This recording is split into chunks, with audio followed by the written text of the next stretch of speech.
She slept on the pantry floor, not because there were no beds in Blackwood Manor. There were 14.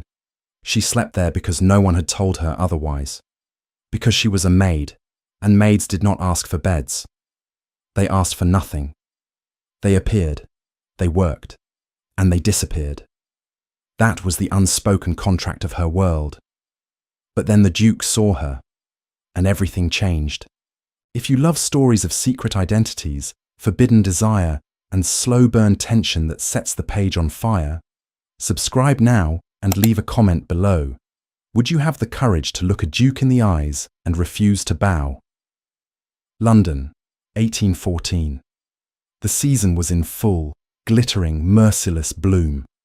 Blackwood Manor stood on the corner of Grosvenor Square like a man who had forgotten how to smile, imposing, perfectly maintained, and utterly cold. Its limestone facade had not changed in 200 years. Neither, the servants whispered, had the temperament of the man who owned it.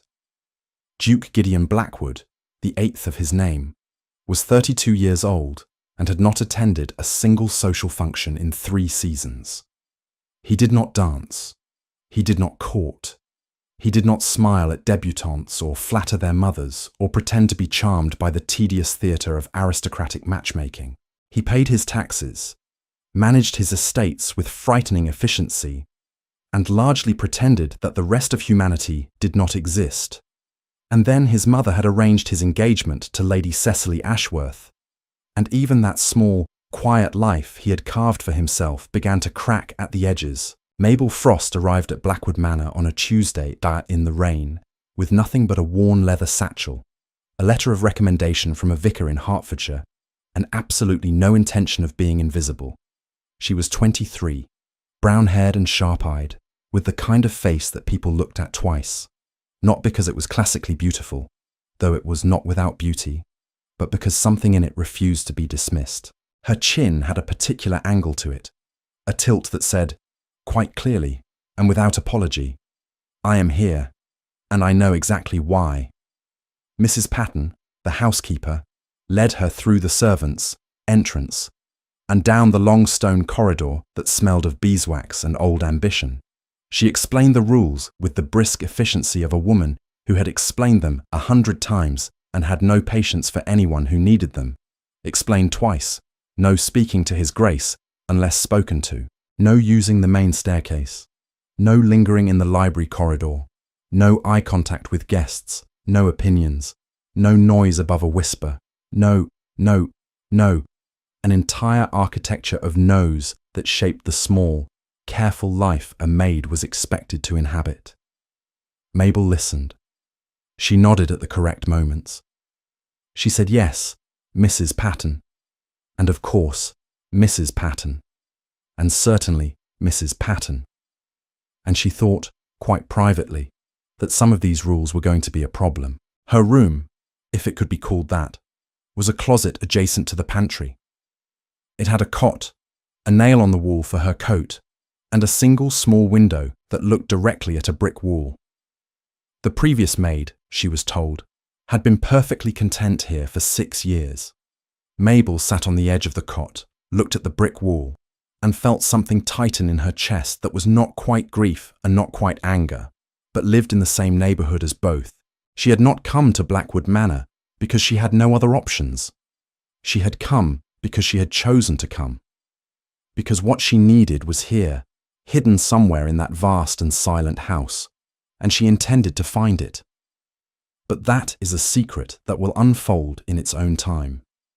For now, she unpacked her satchel, hung her second dress on the nail, placed her small leather journal beneath the mattress, and went to work. It happened on her 4th day. Mabel had been assigned to polish the silver in the east drawing room, a task that involved kneeling on a hard floor for 3 hours with a cloth and a pot of polish that smelled like vinegar and regret. She was halfway through a particularly stubborn candelabra when she heard the voices. 2 of the footmen, Thomas and Edmund, young men with the confidence of those who had never been questioned and the cruelty of those who had never been checked. They came into the drawing room without noticing her. Or rather, they noticed her the way one notices a piece of furniture. Their conversation did not pause. They were discussing Mary, the kitchen girl. 15 years old, moon-faced, desperately eager to please, Thomas had apparently told her that the Duke required her to bring his evening tea directly to his private study, which was entirely false, a lie constructed purely for the entertainment of watching a frightened girl navigate corridors she was not permitted to enter, knowing she would be reprimanded for it, possibly dismissed. They laughed about this. They laughed the way people laugh when they are certain no one worth listening to is within earshot. Mabel set down the candelabra. She stood up. She turned around. Both footmen blinked at her as though surprised to discover the furniture could move. She told them, in a voice that was perfectly calm and perfectly clear, that they would go to the kitchen immediately and correct the instruction they had given Mary. They would tell her that the Duke required no such thing, that she should return to her regular duties, and that if either of them ever again used a child's fear for their own amusement, Mabel would ensure that Mrs. Patten heard about this particular story in full and graphic detail. Thomas laughed first, then Edmund, then Thomas stopped laughing because Mabel was still looking at him, and there was something in her expression, not anger, not desperation, but a calm and absolute certainty that made the laughter feel suddenly wrong in his mouth. She did not raise her voice. She did not threaten beyond what she had said.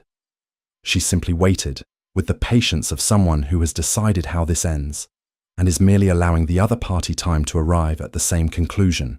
They went to the kitchen. What Mabel did not know, what no one knew, because the door to the adjoining corridor had been standing open, was that the Duke of Blackwood had been passing through. He had stopped. He had listened. And when she turned back to her candelabra, Gideon Blackwood stood in the doorway for a long, still moment before he walked away without a word. He said nothing that day.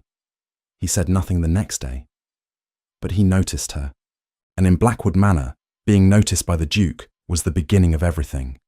Gideon Blackwood had a reputation, and like most reputations, it was constructed from equal parts truth and exaggeration. The truth: he was cold. He was remote. He had not smiled, genuinely smiled, the kind that reached his eyes, in longer than he could clearly remember. He ran his estates with mathematical precision and minimal warmth. He had few friends and made no effort to acquire more. He was the kind of man whose presence in a room caused people to sit up straighter, speak more carefully, and feel obscurely guilty for pleasures they had been perfectly comfortable enjoying a moment before. The exaggeration, that he was cruel, that he was heartless, that the coldness was the whole of him, all the way down to the bone. The truth beneath the truth, which almost no one knew. Gideon Blackwood had once been different. He had been, not warm exactly. Warmth had never come naturally to him, but open, curious, capable of something like joy. That had been before his younger brother James had died at 19. After a season of recklessness and bad debt that Gideon, as the elder brother, had been too proud and too rigid to help with until it was too late. He had never forgiven himself. He had also, in the way of men who do not know how to carry grief, never properly grieved. Instead, he had closed, organized, controlled, built the cold manor around himself like a second skin, and told himself this was simply who he was. His mother's engagement arrangement with the Ashworth family had been presented to him 6 months ago. Lady Cecily was suitable. She was beautiful, well-bred, accomplished, and completely indifferent to him in a way he found almost restful. He had agreed to the engagement the way one agrees to have a bad tooth pulled, not because one wants to, but because the alternative is indefinite and worsening discomfort. He had been telling himself for 6 months that this was enough, that enough was sufficient, that a man like him, a man who had failed the person he loved most, did not deserve the luxury of wanting more. And then a maid in his east drawing room had stood up, looked 2 footmen dead in the eye, and spoken with the moral clarity of someone who had never once considered that her opinions might not matter. He found himself thinking about it the following day, and the day after that, He began, without quite intending to notice where she was. She moved through the house differently from the other servants. Not slowly. She was efficient, quick, good at her work, but without that particular quality of performed invisibility that most of the staff had perfected. She did not make herself smaller when he passed. She stepped aside, as was proper, but she did not flatten herself against the wall and stare at the floor. Her chin maintained that particular angle. Her eyes went to the middle distance, rather than downward. She was not insolent. She was simply present. Entirely, unapologetically present. Once, passing the library corridor, she was scrubbing the floors of... He had heard her humming, a melody he didn't recognize, low and a little melancholy, and she had not stopped when she became aware of his presence. She had looked up, said, "Beg your pardon, Your Grace," in a tone that suggested she was begging nothing of the sort, and returned to her work. He had stood there, in the door of his own library, slightly bewildered, for longer than was dignified. It was 3 weeks into Mabel's employment that Gideon came downstairs at 2 a.m. He could not sleep. This was not unusual. He had not slept well in years, had made a kind of grim peace with the dark hours and the particular quality of silence that pressed in at that time of night. His habit was to go to the library, read until his mind quieted, and return to bed. A small, unremarkable ritual. He passed through the kitchen corridor on his way and stopped. There was a figure on the floor of the pantry, curled on a thin blanket between 2 shelves of preserves, a candle stub guttering on the stone beside her, a small book open on the floor where her hand had relaxed in sleep. Mabel Frost, fast asleep, utterly still, her face in sleep stripped of that watchful expression it wore in waking hours, younger, softer, with a line between her brows that even sleep had not smoothed away. Gideon stood in the doorway for a long moment. He looked at the book. He looked at the cold stone floor. He looked at the thin blanket that was entirely insufficient for November. He looked at the nail on the wall where her second dress hung, and the worn leather satchel tucked beneath the shelf, and the candle that was almost gone. Something moved through him that he did not immediately have a name for. It was not pity. He resisted, instinctively, anything that resembled pity, because pity was what you felt for someone you had already decided was less than you, and he did not feel that. It was something sharper and more uncomfortable than pity, something closer to recognition. Here was a person who had been given the minimum and asked nothing more, and something in that posture, that curled and careful self-sufficiency, was achingly familiar to him. He went upstairs. He woke Mrs. Patten, which he had never done in his life, and Mrs. Patten appeared in her dressing gown with her hair in a cap and her eyes wide with alarm, clearly convinced someone had died. He told her, in the flat and precise voice he used for estate matters, that the new maid was sleeping on the pantry floor. He asked why she had been given no room. Mrs. Patten explained that the room assigned to her had been spoken for by the new footman. He told Mrs. Patten that the new footman could move his belongings elsewhere in the morning. He told her to prepare the blue room on the 3rd floor, the second best guest room, with its own fireplace and a view of the garden, for Mabel Frost's use immediately. Mrs. Patten stared at him. Then she said, "Your Grace, that is a guest room," and he said yes. Mrs.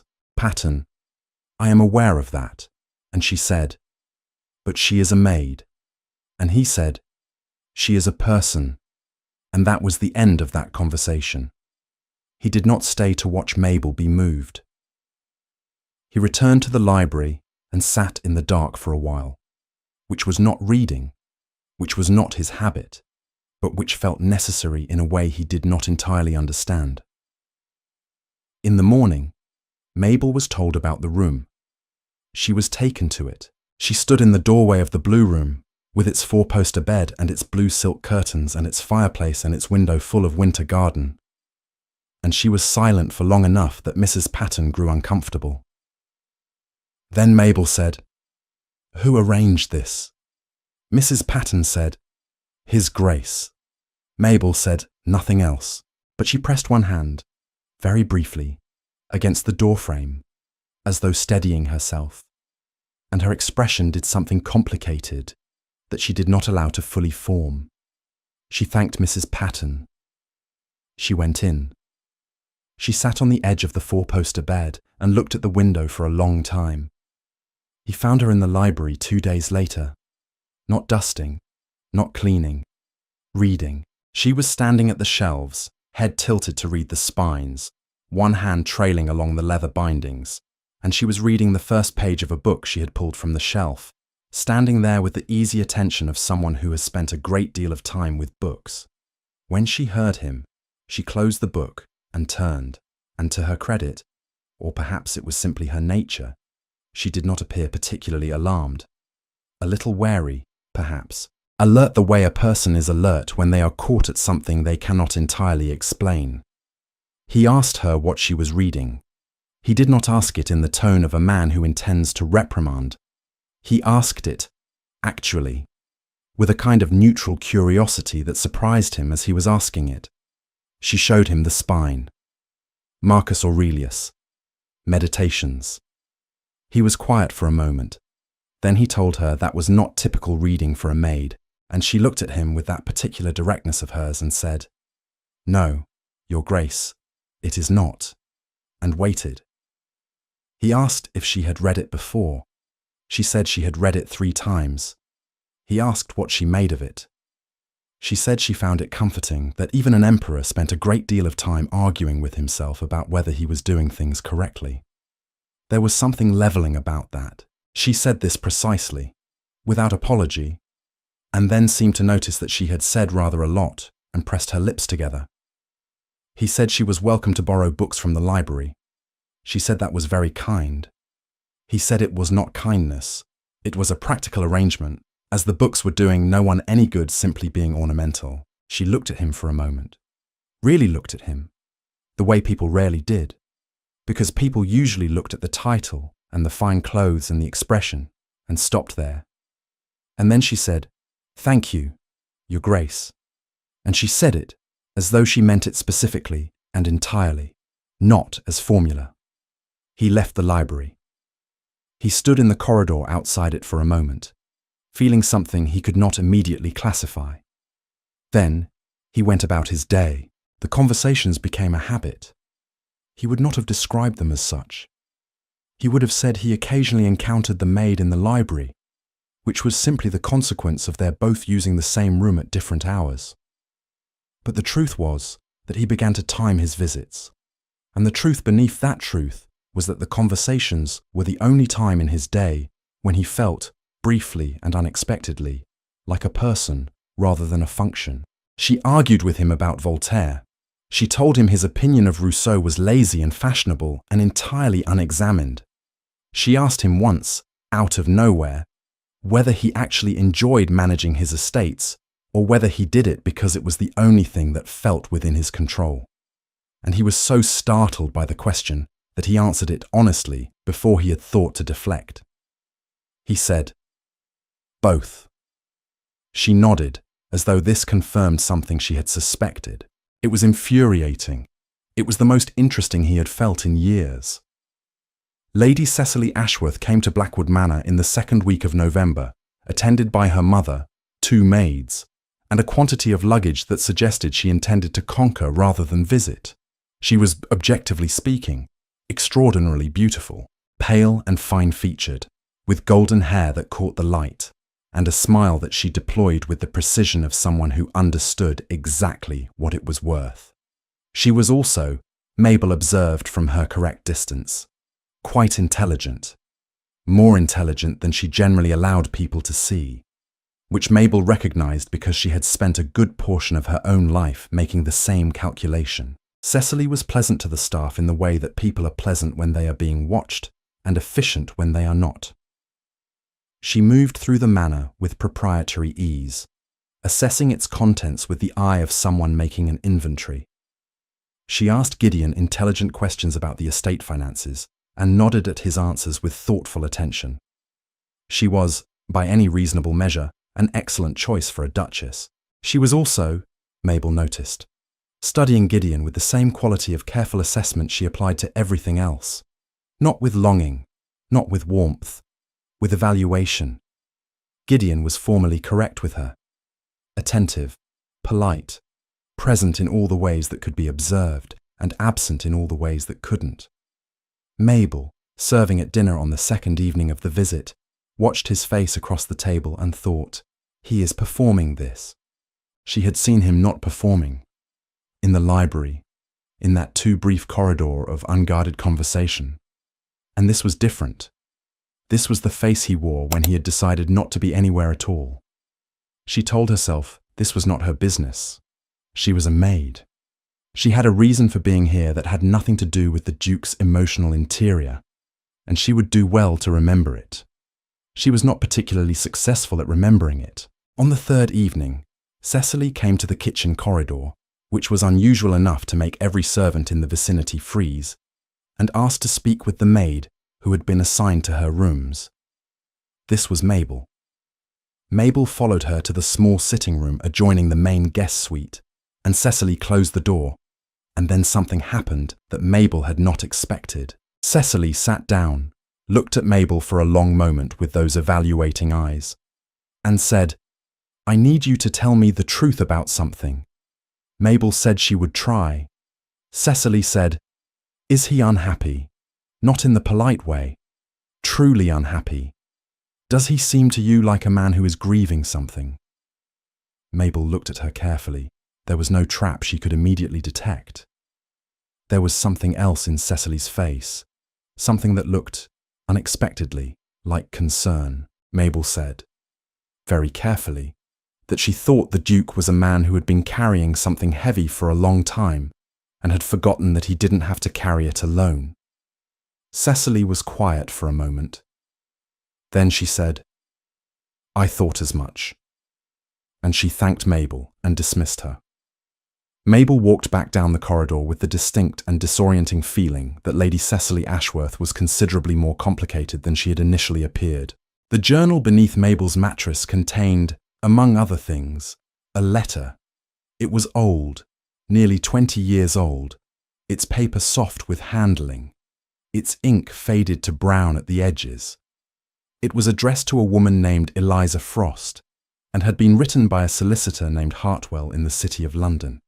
It spoke of a trust, it spoke of a property in the county of Wiltshire, and it spoke, in the careful language of legal correspondence, of a bequest made on behalf of one Lord Henry Blackwood, the 7th Duke of Blackwood, now deceased, to be conveyed upon his death to Eliza Frost and her heirs. Eliza Frost had been Mabel's mother, and she had died 8 years ago with the letter still unanswered, the trust unclaimed, because she had been afraid of solicitors, of great houses, of the word heirs and everything it might mean, because Eliza Frost had spent her life being told that the word heirs did not apply to people like her. Mabel had found the letter 2 months ago, tucked into the lining of her mother's Bible. She had read it 4 times. Then she had written to the Hartwell firm and been told, curtly, that all such matters pertaining to the 7th Duke's estate had been sealed upon the accession of the current Duke, and that any inquiries should be directed to the Duke's solicitors in London. Mabel had thought about this for a long time. Then she had applied for a position at Blackwood Manor. She was not entirely certain what she was looking for. Documents, perhaps, evidence of the trust, some record that her mother's name had existed in the accounting of that great house, that she had not been erased along with whatever other inconvenient realities had been tidied away when the old Duke died. Mabel was not driven by money. The amount in the trust was modest. She was driven by something older and fiercer than money.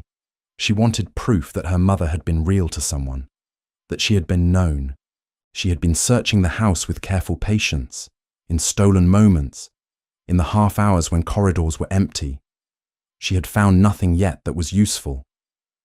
What she had found, instead, and entirely against her intentions, was Gideon Blackwood, and the library, and the conversations, and the blue room with its fireplace, and a problem she had not anticipated. She was beginning to care what happened to him. This was, she told herself very firmly, a disaster. She found it on a Wednesday, late in November. The house was asleep.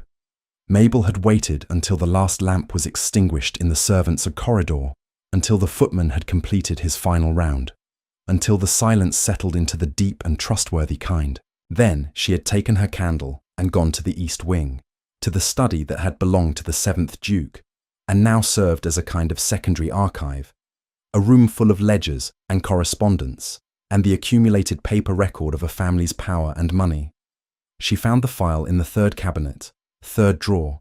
It was labelled simply, in the old Duke's handwriting, E.F., Private Correspondence, and inside it was her mother's name, written again and again, in letters, in notes, in the cramped but careful handwriting of a man who had, it became clear as Mabel read with shaking hands, loved her mother in some private and impractical way for nearly a decade.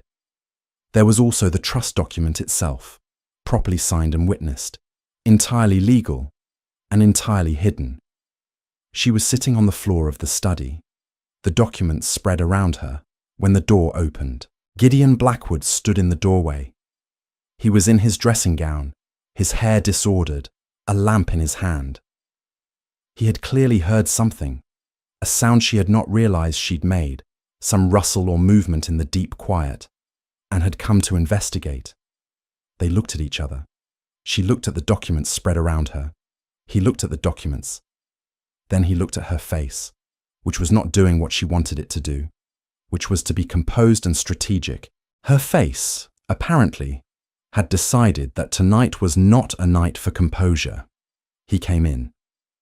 He crouched down beside her, which was not at all what she had expected. She had expected anger, perhaps, or cold dismissal. And he looked at the documents more closely. He picked up the trust document. He was quiet for a long time. Then he asked her, "Is Eliza Frost your mother?" She said, She died 8 years ago." He was still holding the trust document. He set it down carefully. He sat on the floor beside her, which was quite extraordinary, actually. A duke sitting on the floor of his study at midnight was not a common occurrence in any narrative Mabel had imagined. And he said, "I knew there was something. I found references to E.F. in my father's accounting 2 years ago, and I asked Hartwell about it and was told the matter had been resolved. I did not ask further. I should have." She looked at him. She said, "You're not angry." He said, "With you, for looking for something that belongs to you." "No." He paused. He said, "I'm angry with myself, which is a more familiar and comfortable feeling." She didn't mean to, but she laughed. Just slightly. Not from amusement, but from the shock of him, the unexpected completeness of him. He looked at her with an expression she could not entirely read, and something in the space between them shifted. He told her the trust would be honoured. All of it, with interest for the years it had been improperly withheld. He told her he would contact Hartwell in the morning. He told her she could remain at the manor as long as she wished, and leave whenever she chose, in whatever capacity she chose, and that the choice was entirely hers. She said, "You don't have to do any of that." He said, "Yes, I do." They sat in the study for another hour. They talked about his father, a man who had been, it seemed, not entirely unkind but not entirely courageous, who had loved Mabel's mother privately and protected her inadequately and told himself this was the best he could do. They talked about Mabel's mother, a woman of fierce intelligence and fierce pride and a great, contained longing for a life that the circumstances of her birth had placed just beyond reach. They were strangers talking about people they had loved and lost, and it was the most honest conversation Mabel had had in years. When she finally rose to leave, he stood too. She gathered the documents. At the door, she stopped and said, without quite planning to, "I'm sorry I came here under false pretenses." He said, "You came here because you needed something and you went and got it yourself. That is not a false pretense. That is the only honest thing I've seen anyone do in this house in a very long time." She left. She walked down the corridor with the documents pressed against her chest, and her eyes very bright and her jaw very tight. And she told herself, very firmly, that she would not cry until she was back in the blue room with the door closed. She managed it. Barely. The next morning, Lady Cecily found Gideon at breakfast. She sat across from him, poured her tea, and then set down the pot with the careful deliberateness of someone who has made a decision and intends to say it aloud while they still have the nerve. She told him she did not think they should marry. He looked up from his newspaper. He said, "I beg your pardon." She said, "I have been thinking about this very carefully, and I believe we are two people who would be perfectly satisfactory to each other and perfectly miserable. You deserve someone who makes you come alive, and I deserve someone who actually sees me, and I do not think we are those people for each other." Gideon put down his newspaper. He was quiet for a moment. Then he said, "You're right." She looked slightly startled. She had clearly prepared for an argument. She said, "Oh, well, good. Then we're agreed." He said, "Your mother will be furious." She said, "My mother is frequently furious. I have developed a considerable tolerance for it." He asked her what she intended to do. She said she intended to go to Edinburgh, where a friend of hers ran a society for the education of working women, and offer her assistance. She said this with the air of someone who has had a plan for some time and has simply been waiting for the right moment to say it out loud. Gideon said, "I think that is exactly what you should do." She smiled at him then, a real smile, nothing deployed about it, just genuine and slightly relieved. She said, "I hope you find whatever it is you've been not allowing yourself to find." She said it gently, without malice or pointed meaning, and stood to go. At the door she paused. She said, without turning around, "The maid, by the way, the one with the brown hair. She reads people the way most people read books, and she's been reading you for weeks. I suggest you read her back." Then she left, and Gideon sat at the empty breakfast table for a very long time, looking at nothing, while something inside him rearranged itself with the quiet inevitability of ice beginning to thaw. He found her in the garden that afternoon. She was not doing anything that could be described as work. She was standing at the far end of the dormant rose garden, in her coat, with her face turned up to the thin November sky. She had the file of documents in the crook of her arm. She looked like a person who has just set something down after carrying it for a very long time. He walked to her. She heard him coming. She always heard things coming. He had noticed, and she turned. She looked at his face. He looked at hers. The garden was very quiet. He told her that the engagement was over. He told her that Cecily had ended it, and that she had been correct to do so. He told her this as a simple fact, not as something he expected her to respond to in any particular way. She said, "I'm sorry." He said, "Are you?" She considered. She said, "Not entirely." He said, "No, neither am I." They stood in the rose garden in the thin November light. He told her that Hartwell had been contacted and that the trust would be transferred to her within the month, with all accrued interest. He told her that the documents in her file had been reviewed and that her mother's connection to this house was real and documented and would not be hidden again. He said this carefully and precisely because he was a man who expressed difficult emotions through practical action. She said, "Why are you telling me this in the garden?" He said, "Because I also wanted to ask you something, and it seemed better to do it somewhere that is not a study or a library or a room that is formerly mine." She waited.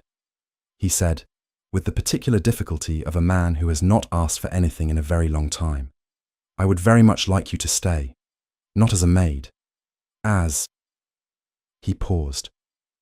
"As someone who reads my books and argues with my opinions and tells me when I am being a fool. As someone I can talk to." He paused again. "I am aware that is not a conventional proposal of anything." She looked at him for a long moment. Her chin was at its particular angle. She said, "It's a start." He said, "Is that a yes?" She said, "It means I'll stay through December, and we'll see." It was not a declaration. It was not a promise. But when she turned back toward the house and he walked beside her, the distance between them was different, smaller, warmer, full of the specific possibility of two people who have decided, carefully and with their eyes open, to move toward each other. Of course, it did not stay quiet. By the second week of December, London was talking. The broken engagement was scandal enough. An engagement broken by the woman was unusual, and Lady Cecily's departure for Edinburgh was being interpreted variously as a romantic catastrophe, an act of extraordinary independence, or evidence that the Duke of Blackwood was even more impossible than previously reported. None of these interpretations particularly troubled Cecily, who was by all accounts thriving in Edinburgh. They troubled Gideon only in that they brought attention to Blackwood Manor, which was attention he had spent years avoiding. The second piece of news was more pointed. Someone, it was never conclusively established who, but Thomas the footman, had an expressive face and an inability to resist gossip, had mentioned that the Duke's new maid occupied a guest room. This fact, combined with the broken engagement, was more than enough material for London's information economy to build an entire architecture of implication. The Dowager Duchess arrived at Blackwood Manor on a Tuesday, 3 days before Christmas, in a carriage that announced itself with the particular authority of a woman who does not accept the possibility that she might be unwelcome. She was 61, small, upright, and possessed of an intelligence that she deployed with the efficiency of someone who has never had to waste it on the unimportant. She loved her son in the complicated, demanding way of parents who see their children's potential so clearly that they have difficulty accepting the children's own vision of themselves. She had arranged the engagement with Lady Cecily because she had been desperate, because Gideon had been closing for years and she had not known what else to do. She swept into the drawing room, removed her gloves, looked at Gideon, and said, "Tell me about the girl." He told her all of it. The pantry floor and the blue room and the library and the study at midnight. He told her about the trust and Eliza Frost and his father's inadequacy. He told her about the broken engagement and the rose garden. He told his mother, who was listening with the fixed attention of a woman who has been waiting for a version of this conversation for several years, that he intended to court Mabel Frost properly, and that he was asking for his mother's support, not her permission. A distinction he made gently but clearly. The Dowager was quiet for a long time. Then she said, "She'll need to be presented properly if you intend to move in society. She'll need clothes and a history and an introduction. The trust from your father gives her a background. An independent woman of modest means is not impossible." She paused. "She is the natural daughter of the 7th Duke's connection," Gideon said. "We don't know that. We know my father loved her mother. We know he provided for her." The precise nature of the connection. The Dowager raised a hand. She said, "It does not matter. What matters is character. If the girl has character, I will work with anything else." She asked to meet Mabel. Mabel had been told the Dowager Duchess wished to take tea with her. She took a moment, alone in the blue room, to feel the full absurdity of this. Then she put on her best dress, which was, objectively, inadequate for the occasion, and went downstairs.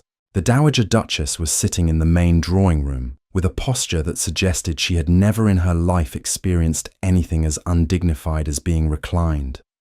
She looked at Mabel when she entered the way people look at things they are assessing seriously, not dismissively, but with full and careful attention. Mabel looked back at her with the same quality of attention. They recognized each other, in some obscure way, as the same type of creature. People who looked at things directly and did not apologize for what they saw.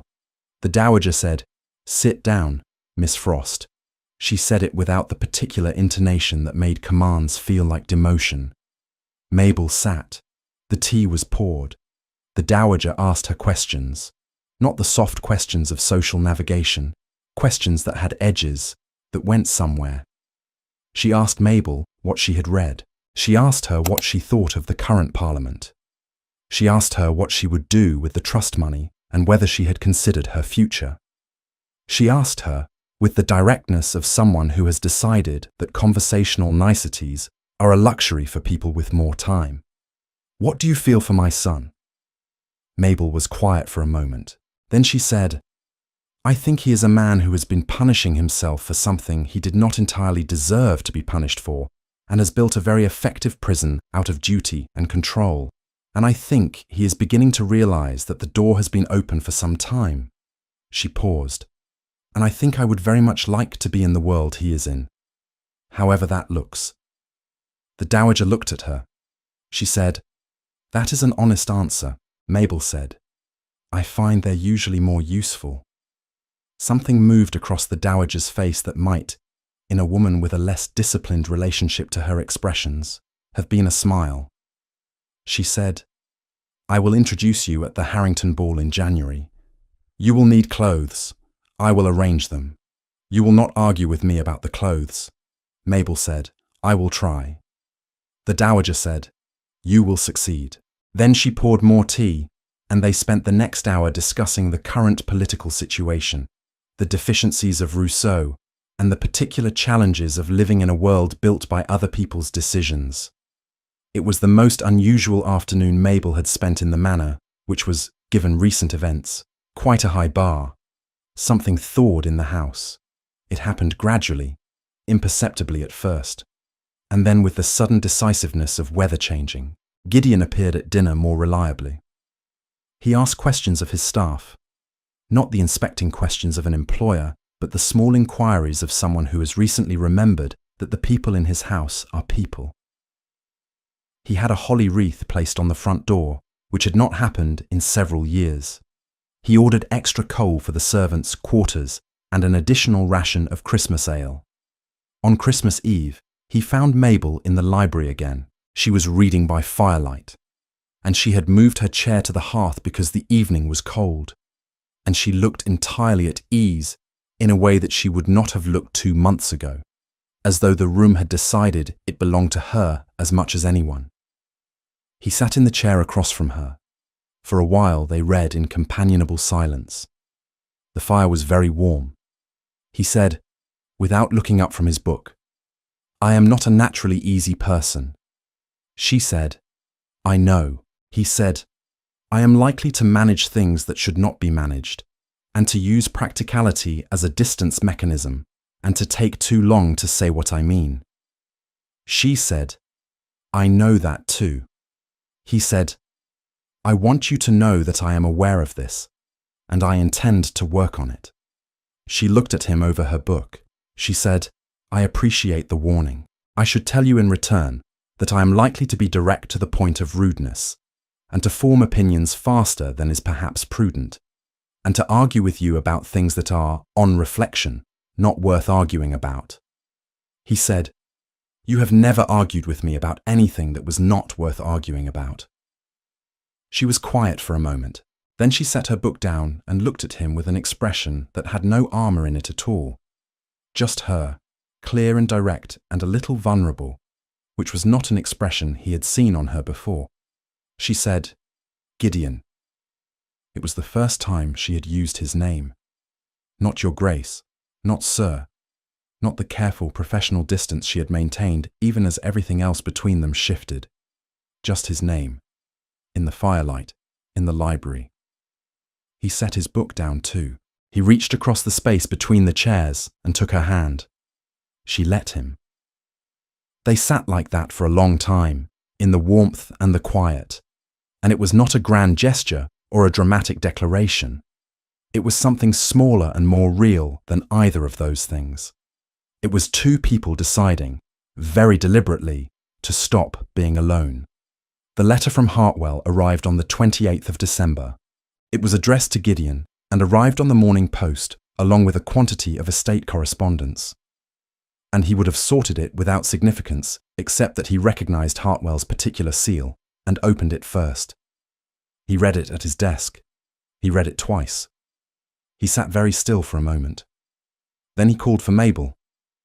She came to the study with the expression of someone who has learned, through experience, to prepare themselves for unexpected information. She sat across from him. He placed the letter on the desk between them. She read it. She read it again. The letter contained several things. First, the confirmation of the trust transfer, as expected. Second, and not expected, a further communication that Hartwell had discovered in the course of reviewing the 7th Duke's private papers, sent to the firm by the Duke's personal secretary, with instructions that it be held until the legitimate heir came forward to claim the trust. The letter from the 7th Duke, written in 1797 and addressed to Eliza Frost, was enclosed. In it, the 7th Duke acknowledged, in plain and unambiguous language, that Mabel, then not yet born, but referred to as Eliza's expected child, was his daughter, his legitimate daughter.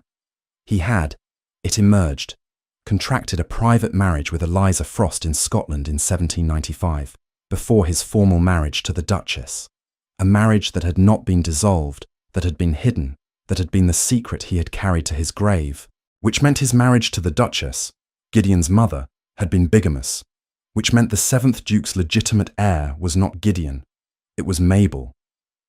The study was very quiet. Mabel looked up from the letter. Her face was doing something complex and unreadable. Gideon was looking at her with an expression of absolute attention. She said, "This changes everything." He said, "It changes the legal situation. It does not have to change anything else." She said, "Gideon, if this is true, if it can be proven, you are not the Duke." He was quiet for a moment. Then he said, "No, I suppose I am not." She looked at him. She was waiting to see what this would do to him, whether it would crack him, whether the loss of the title, the estate, the entire architecture of his life, would be the thing that finally showed her who he was, underneath everything. He looked back at her. He said, "I have spent 32 years being the Duke of Blackwood, and I can tell you with certainty that it has not made me happy. I am considerably more interested in what comes next."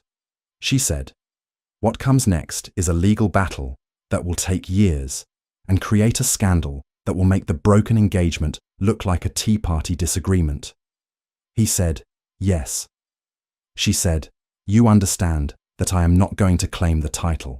He said, "I understand that you are going to do whatever you believe is right. And I know you well enough to know that you will think about it carefully before you decide. And whatever you decide, I will stand beside it." She stood up from the desk.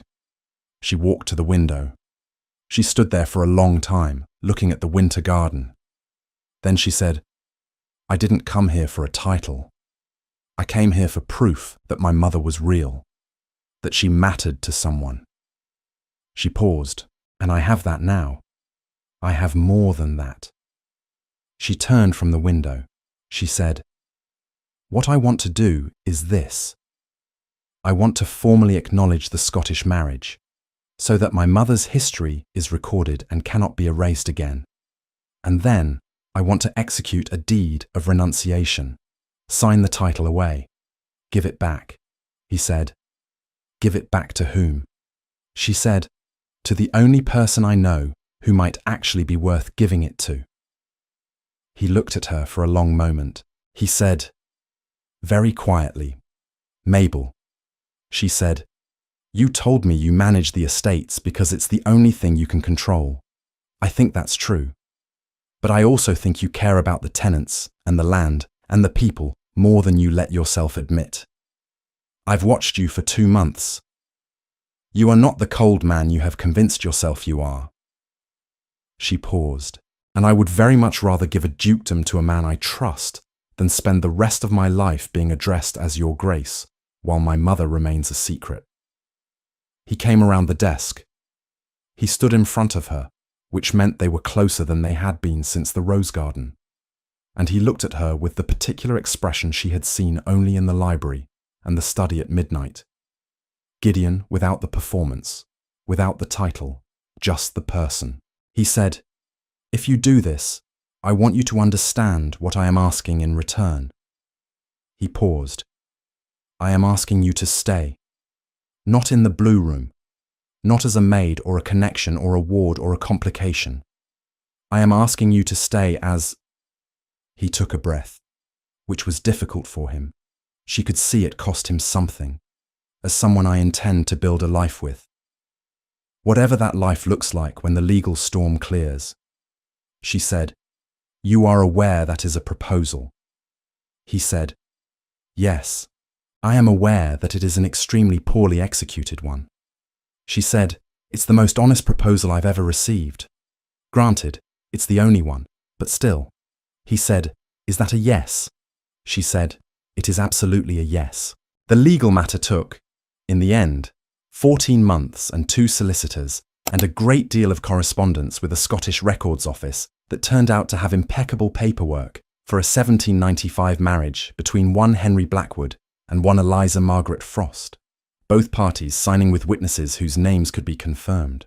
The deed of renunciation, signed by Mabel in front of 3 witnesses, including the Dowager Duchess, who had taken the news with a silence of approximately 45 minutes, followed by a declaration that the 7th Duke had been a coward and that she had always suspected something, and that this family would not be defined by his failures, was executed on a Tuesday morning in February.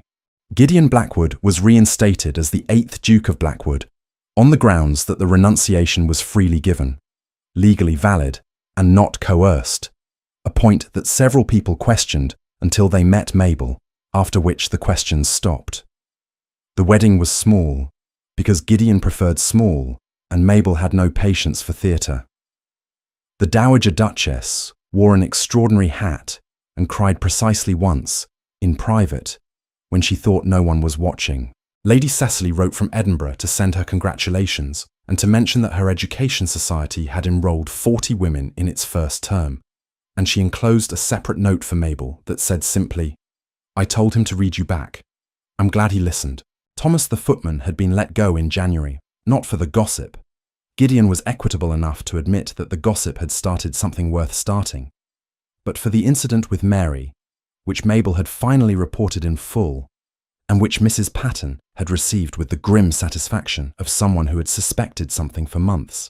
Mary, who was now 16, had been promoted to kitchen maid first grade and was learning to read on Tuesday evenings with a small group that included 2 other household staff and was run, informally and entirely without official sanction, by the Duchess of Blackwood from the library. The library was Mabel's now, in the way that things become yours when you have loved them long enough. She had reorganized the shelves. Gideon had pretended to object, and had then, when she pointed out the flaws in his organizational system, conceded the point with the grace of a man who has learned that conceding points to Mabel is frequently the most interesting thing he does in a given day. On a Tuesday evening in March, late in the first year of their marriage, Gideon found her in the library. She was at the desk, writing, not managing, not organizing, writing.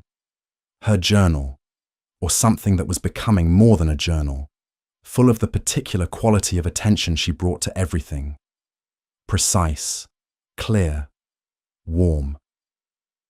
He stood in the doorway and looked at her the way he had looked at her that first night in the pantry, with something he now had a name for. Then he came in, sat in his chair by the fire, and opened his book. She did not look up. She said, "You're staring."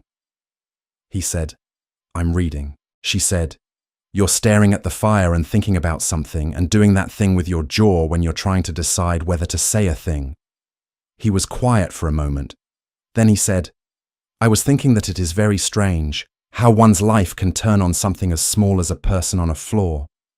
She looked up. He was looking at the fire, and his expression was the open one, the real one, the one she had coaxed out of him over months of library evenings and rose gardens and midnight studies, and the long, quiet work of 2 people learning each other. She said, "You didn't walk past." He looked at her. He said, "No." She said, "That's the whole of it. Really. You could have walked past. You didn't." He said, "You would have found what you were looking for eventually, with or without me." She considered this. She said, "I found what I was looking for. I also found something I wasn't looking for." She paused. "The second thing is better. Gideon Blackwood. the 8th Duke of Blackwood, who had not smiled, genuinely smiled, the kind that reached his eyes, in longer than he could clearly remember, smiled. It reached his eyes.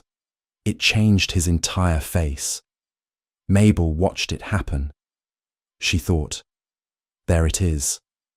There he is. She went back to her writing. He went back to his book. The fire burned warmly. Outside the library windows, the first crocuses of spring were pushing through the dark soil of the Blackwood garden, quiet and unhurried, certain of themselves.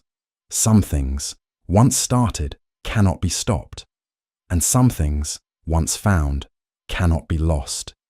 This was one of them. If this story moved you, if you felt something when Gideon finally smiled, when Mabel chose love over a title, when two broken people found each other in a library at midnight, let me know in the comments. What was your favourite moment? And subscribe so you don't miss what comes next. Every great love story deserves a witness. Be one.